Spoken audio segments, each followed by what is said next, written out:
Hello MIDENANCY lovers, welcome back to my channel. Welcome back to my channel. My name is MIDENANCY, and if this is your first time seeing my face, welcome to the channel and join the family. And thank you for tuning in today. If this is not your first time watching my videos, today's video is going to be super interesting because today I'm going to be talking about some of the stereotypes that we have about French people, and like I will be talking from my personal experience, and I'm going to be talking about the culture shocks, like some things that I experienced during my stay in France, and just giving you guys some ginger and some gist, like in case you're planning to travel to Europe, because it might be applicable to some other countries, and you know, you're just going to enjoy this video. So click the like button, subscribe if you haven't subscribed yet, and just let's get started.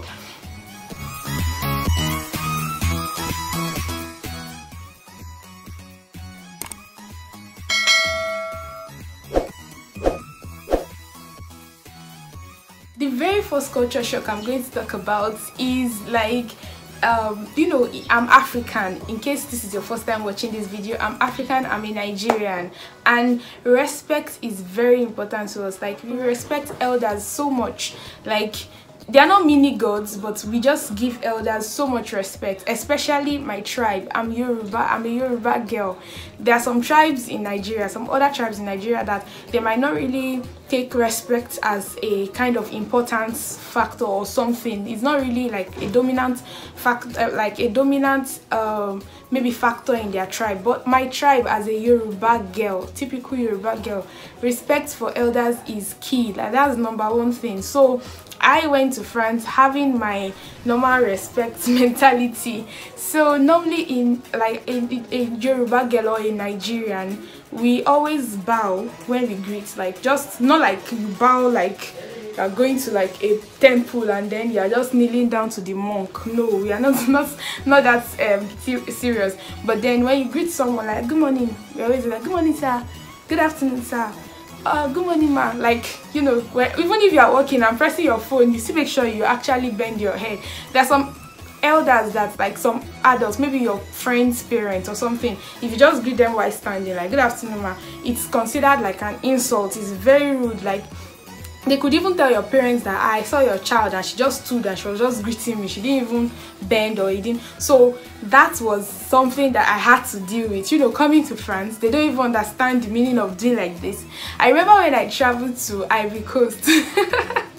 So interesting. Actually, in Ivory Coast too, it's a French-speaking African country. When I traveled there, and with my other colleagues, and we were just, you know, bending to greet them on the street, bonjour, eventually someone opened up and came to ask us that they noticed that we're always bending our neck. That is that a thing, because they don't do it in Ivory Coast. So we had to actually get used to stuff, but I think we still did it till we left Ivory Coast. So the same thing in France. Like, at first I wanted to, you know, for my senior colleagues or something, bonjour, then I just realize that they don't understand this. So it feels like as if you have a problem with your neck when you keep bending. So anytime I bend like bonjour and I see that they didn't see, I just quickly do my neck like this, like as if something is wrong with it, so that so they will not understand that. Okay, so I had to get used to that. The first like 2 weeks or something, it was something I had to like train myself, that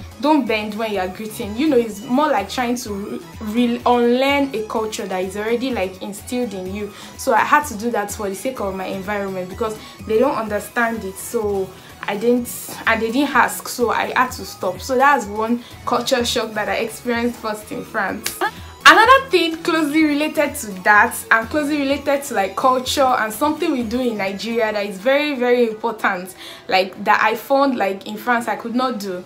I had to stop myself from doing it, because normally, just like I said about respect for elders, we always, when you see an elderly person, even if you don't know the person, with so many bags or so many books and luggage and blah blah blah, you know, and you're going the person's way, you can offer to help the person carry one of it. Someone that trusts you, probably, or something, anything, but not even your parents. That's the highest offense. You see your parents with so many things and then you just pass by.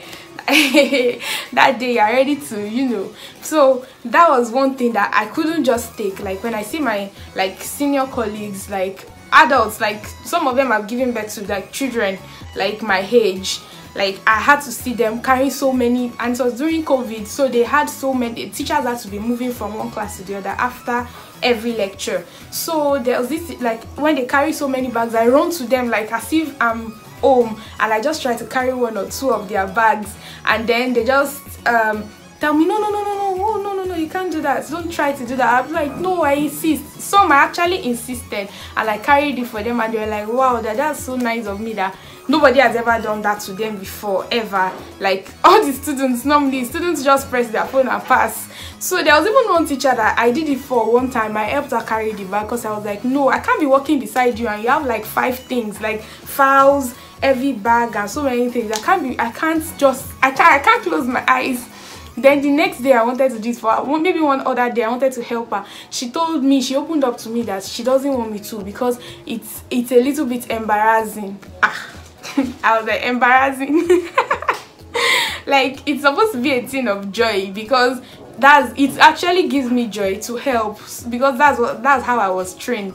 So she told me that it was embarrassing, that students were looking at her like as if she gave me, like it's more like maybe I'm slaving myself, like that kind of. So I told her that, oh, that I didn't know that it had that kind of like effect on her, that I'm sorry. She wasn't like, no, that she appreciates it, like she doesn't want me to go through that. Like for her it was embarrassing, so she's imagining how more embarrassing it would have been for me. And for me, trust me, there was nothing embarrassing at all. So those things are just funny things that, you know, these things are normal things that I do back home with joy, and the other person is also happy. Even if you don't want to do it, they will call you, didn't you see me carrying bags? Come here and take it. You know, that kind of stuff. So it was really different experiencing that in France. Another thing closely associated with that is the use of ma, sa, you know, ma, sa, and you know, calling Mr. blah blah blah, Mrs. So normally before I traveled to France, I was already in contact with some of my prof referents, like people in charge of me, and she told me that I should stop. So in the exchange of mails, normally I always say ma, I always say, okay, thank you so much ma for your bill. She was like, no, her name is so that I shouldn't call her name, I shouldn't put ma or madam, that it makes them look a little bit older. And then when I told her my age and everything, she was like, oh, our last child is my age. And I was like, hey, so someone like my mommy's age, I'm calling them by their first name, like how my name is someone calling me Mide, like someone that is like, I don't understand, maybe I'm about 50 something years old and someone is calling my first name. It was really interesting. And when I got to France, I called them by their names. In the church I was going to, I had just grand people, like old mothers in my church that were like very old, and I had to call all of them by name. Like I basically usually cringe when I'm about to call somebody's name, like one grandmother trying to walk, and then I have to call her first name. But then that's their culture, and you know, wherever you go, you have to also try to be observant, observe things that you feel like they are culture shocks. It's a culture shock for me because I'm African and it's not done. You cannot even call my immediate elder sister, before I can call her name, I call her sister. So I add sister to the name. Not like I can't call her first name, or if I call her first name she will beat me, no. But then since like growing up, that was the way I've been calling her, and I'm used to it. So just suddenly calling my mom by her name, I can't even imagine it. So that was another thing that I experienced in France, and it was really interesting because, you know, you get to talk to people like as if you are colleagues. Let colleagues be colleagues. Let's church member, even the church pastor, I call him by his name. Everybody calls me by even the small kids, they all call me by my name. And you know, it was really interesting just having this environment where there's nobody is like, fine, there will be like this kind of politesse. I don't know if it's an English word, but you know, there's this kind of respect that you put in talking to someone, the way you talk to an elderly person. Normally, even in French has like respect and the formal and informal kind of talking way. So you know, you still had the formal way when you're talking to an adult or someone that is not really your friend. So but then the calling of ma, madam, mrs, just I had to drop everything when I got to France. So let's go to the next point. Another thing I'm going to talk about now is the most important one. Oh, it is really important, and you're going to get to know why I said it is the most important one.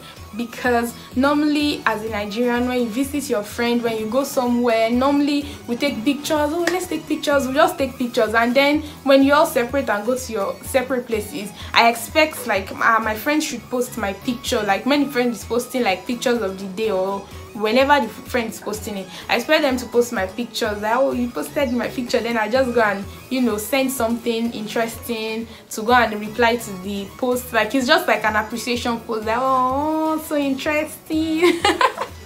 That kind of mentality. See, just drop it wherever you are, just drop it. Number one, you shouldn't, like in France, there's one thing that I had to learn. Like, can't just bring out your phone everywhere you are, and any small thing you're already taking people's pictures. They don't allow. You have to take permission that, sorry please, can I take a snap or two?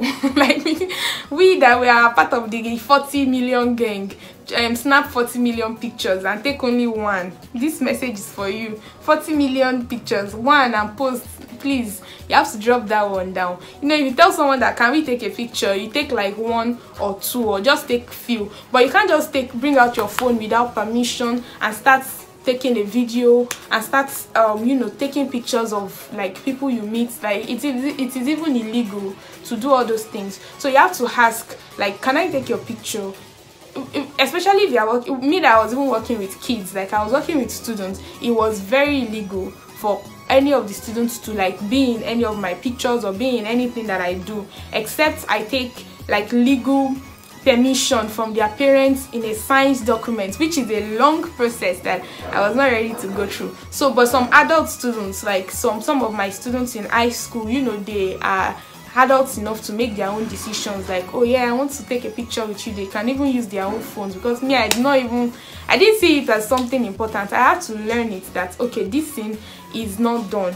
So there was this thing that I did though. Okay, I already heard about, you know, you have to take permission before you take pictures and all. So while I was at someone's, like I was invited for an occasion, so I went there and then we took pictures. I was taking permission. Sorry, can I make a video of everything that is here? I was making videos of it. I was talking, you know, so as a content creator now, I wanted to I made a video about like how my day was generally and stuff. Then I added clips of those videos that I made. I added it, like, you know, it just normal random vlog.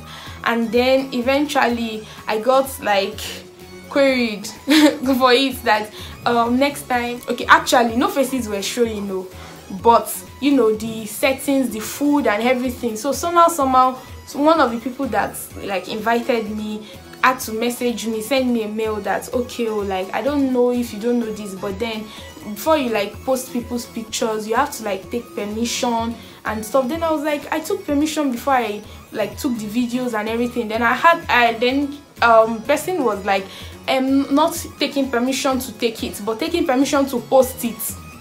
That was the moment I knew that I had fucked up, like totally. I totally fucked up, because I thought that, okay, taking permission that, sorry, can I take a picture with you? Sorry, can I take a picture of this food that we are going to eat together? I thought taking permission like that automatically gave me the right to actually, you know, post person's picture, like, or post the food or something. But my people, no. That's the major lesson I want you to take from this video. It doesn't guarantee that you can post it. So you have to take another permission that, sorry, please, can I post this picture that I took with you? Can I post this thing that we are going to eat together? So you have to, so a lot of things, it sounded weird to me actually, because it's even a thing of joy for me to go out with someone or be invited over somewhere, and then I eat and we have fun and we take pictures and we post those pictures and we just talk about our day on our own social media pages. And you know, it's a thing of joy and admiration. And even if the person does not post my picture, I could feel like, oh, this person did not really like me coming, like that kind of. So this one was totally different. Like, I had to ask for permission to post. Aside asking for permission to take picture or video or whatever, you have to ask for permission to post again. So please, yeah, always, you know, you cannot do without bringing out your camera, selfie stick everywhere you go and take picture with one person or the other. You have to be careful, because culture is not the same in every part of, and I appreciate their culture. I'm not in any way condemning no, the person, it's better I know now than for me to get to know in a long, like in a legal way. Maybe police come to arrest me now that you posted so you know, you have to appreciate each other's culture. That was another like major culture shock that I had to like learn the hard way while staying in France. If you've been watching the video to this point, oh, I give you 100 over 100. So just click the like button, leave a comment down below if you can relate, and if you cannot relate yet, you know, still say something nice, because it helps my channel to grow when you leave nice comments for me. And if you've not subscribed yet, what are you waiting for? I don't know why I don't know what you're waiting for. So just click the subscribe button and let's just continue the video. Another important culture shock that I had to learn while going to France, because you know, you already have the ginger, I'm traveling out of the country, I'm going to be in a class, in a school setting, you know, my first set of friends are going to be like maybe some of my teachers, colleagues, and so many things. You know, you already went there, and then your mood and everything will just change. So if you're having that mentality, your mood might actually remain where it is, and sometimes it can change from 100 to 0 or something, because actually people, they don't really have time. Like they work according to like the clock, according to the schedule. Like French people most especially, they work with their, you know, the plans they have for the day. They don't really have much time to like add some things in between, like socializing and, oh yeah, a new person. They don't really care. So it actually made me, I was very sad at first. I was like, maybe they don't like me, or maybe I'm not nice enough. But eventually I found out that I was not the only one. Not even my African race did not even affect that. Even some other American assistants, European assistants were complaining about the same thing on the group, that they just feel like, okay, maybe they are not welcoming enough. But then we just have to understand that every country is going to have their own culture. Every country is going to have something they do more and something they don't do more. They are very lovely people in France. Like when you get to know them, like you're just going to be so happy that you got to know them. So I met really amazing people that were really loving to me. And of course, you still meet some other people that you feel like, okay, we could have actually gotten to know each other better. We could have done more than you did, but then we move because life goes on. So normally when let me just cut the whole story. When I got okay, let me talk from Nigerian perspective so you can see the shock. Normally in a Nigerian setting, maybe in a school or whatever, a new person start working in a school or a firm or wherever, and then first thing everybody tries to do is to, like, you know, engage the person in a conversation. Oh, you're the new person, what's your name, where are you from, we heard blah blah blah. Because believe it or not, they've heard so much about you, they know you are coming. Or even if they've not heard so much about you, they can see you now, they can ask for so much, like something to just make you feel better.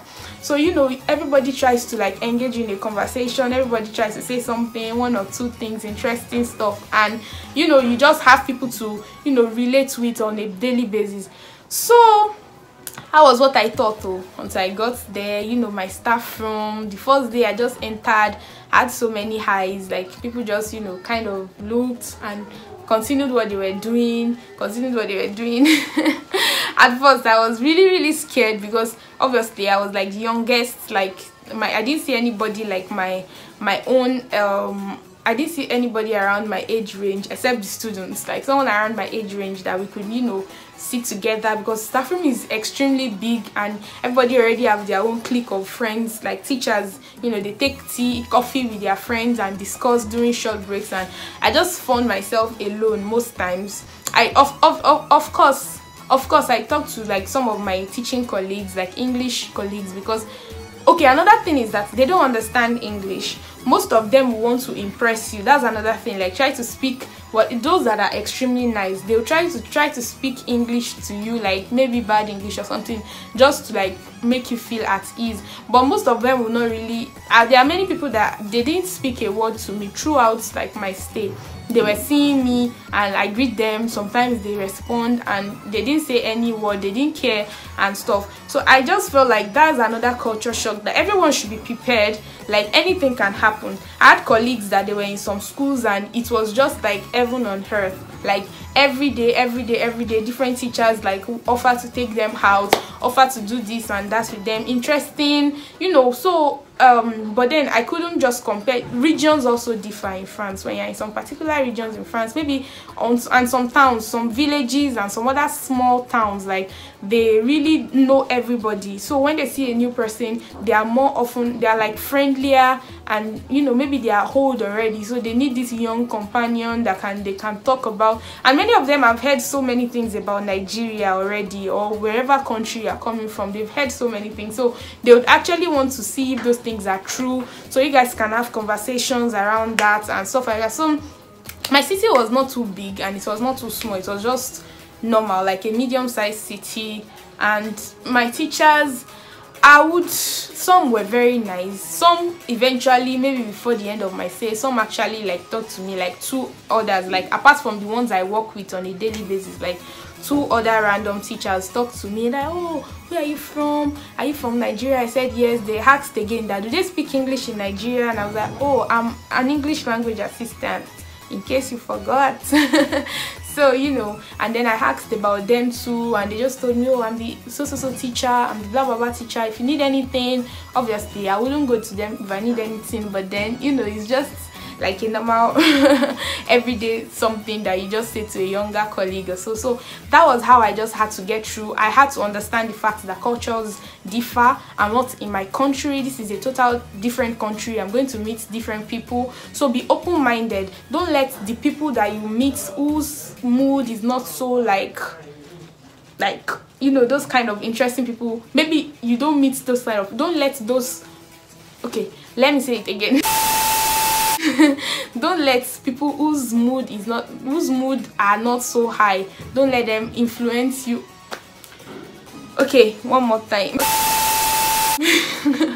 Actually, you are going to meet different kind of people, the high vibe ones and the low vibe ones. So don't let the low ones actually influence you having a good conversation and good rapport with the good vibes ones. So just enjoy your time any way you can with the good ones and with the vibe-ish ones. And if you can, you know, as time goes on, those other ones that don't really see like a point in talking to you, they can eventually say, oh, let me check this girl out, let's talk together. And then, but then I would also say that one thing affected mine, because it was during COVID, and you know, everybody were all maxed up. They didn't even know my face. There are many teachers that didn't see my face all through. My students could not recognize me except those that were really close to me, and maybe they just ran into me on the corridor, maybe when I was trying to wear my mask or something. So most of them don't even know my face. I don't know most of them's face except teachers I work with, because we had like a picnic at the end and stuff. So basically that's everything about this video, just telling you about the culture shocks, African, European or African French, Nigerian French culture shocks, and some of like stereotypes. Obviously you've heard about French people being wicked, not smiling. I wouldn't say that is true. So I feel like it just depends on you, and you have to leave a good impression on whoever you meet. Like, it's not like I want you to like go overboard and try to make them like you, but just do you, and then, you know, just accept, understand and move on. So that's like the key. That's what you just have to do. Just be prepared. Don't have that mindset that everything is rosy, I'm going to be taking pictures every day. No, just, you know, calm down, look at your environment before you make any decision. Know the friendly people, know the people that, you know, they keep to themselves often, so you don't cross their path and stuff. So with that, we have come to the end of this video, and I hope you enjoyed the video today, and I really hope you enjoyed the video. And yeah, this is Nigeria. I'm currently in Nigeria, and you know, subscribe to my channel if you've not subscribed yet. Give this video a thumbs up if you've watched the video to this point, and don't forget to share my videos, and I'll see you guys in my next video. Bye.